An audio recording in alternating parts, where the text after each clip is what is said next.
मन की बात 128 पीएम मोदी का कुरुक्षेत्र अनुभव, गीता महोत्सव और जाम साहब की प्रेरक कहानी। प्रधानमंत्री नरेंद्र मोदी ने अपने मासिक कार्यक्रम मन की बात की 128वें एपिसोड में इतिहास, संस्कृति और मानवीय प्रेरणाओं पर विशेष रूप से प्रकाश डाला।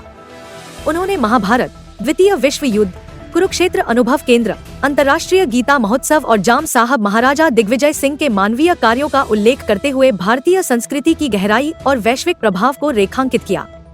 कुरुक्षेत्र यात्रा का जिक्र करते हुए पीएम मोदी ने बताया कि महाभारत अनुभव केंद्र कैसे 3D, लाइट एंड साउंड और आधुनिक डिजिटल तकनीक के माध्यम से युद्ध की गाथा को जीवंत बनाता है।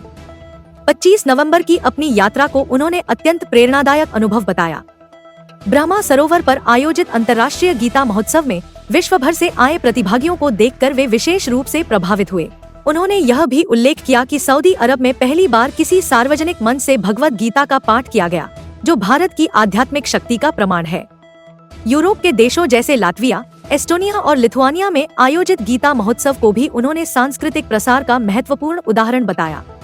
द्वितीय विश्व युद्ध के दौरान पोलिश यहूदी बच्चों की रक्षा करने वाले नवानगर के जाम साहब दिग्विजय सिंह के मानवीय कार्यों का सम्मान करते हुए पीएम मोदी ने कहा कि भारतीय संस्कृति में शांति, करुणा और मानवता सदैव सर्वोपरि रही है। मेरे प्यारे देशवासियों, जब भारत के सुरक्षा तंत्र को मजबूती मिलती है तो हर भारतीय को गर्व होता है। पिछले हफ्ते मुंबई में आईएनएस माहे को भारतीय नौसेना में शामिल किया गया। कुछ लोगों के बीच इसके स्वदेशी डिजाइन को लेकर खूब चर्चा रही।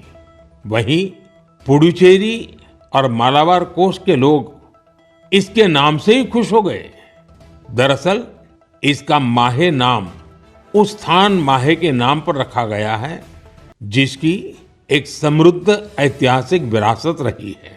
केरला और तमिलनाडु के कई लोगों ने इस बात पर गौर किया कि इस युद्धपोत का क्रेस्ट, उरुमी और कलारियापट्टू की पारंपरिक लचीली तलवार की तरह दिखाई पड़ता है। ये हम सबके लिए गर्व की बात है कि हमारी नौसेना बहुत ही तेजी से आत्मनिर्भरता की ओर कदम बढ़ा रही है। 4 दिसंबर को हम नौसेना दिवस भी मनाने जा रहे हैं। ये अवसर हमारे सैनिकों के अदम्य साहस और पराक्रम को सम्मान देने का एक खास दिन है।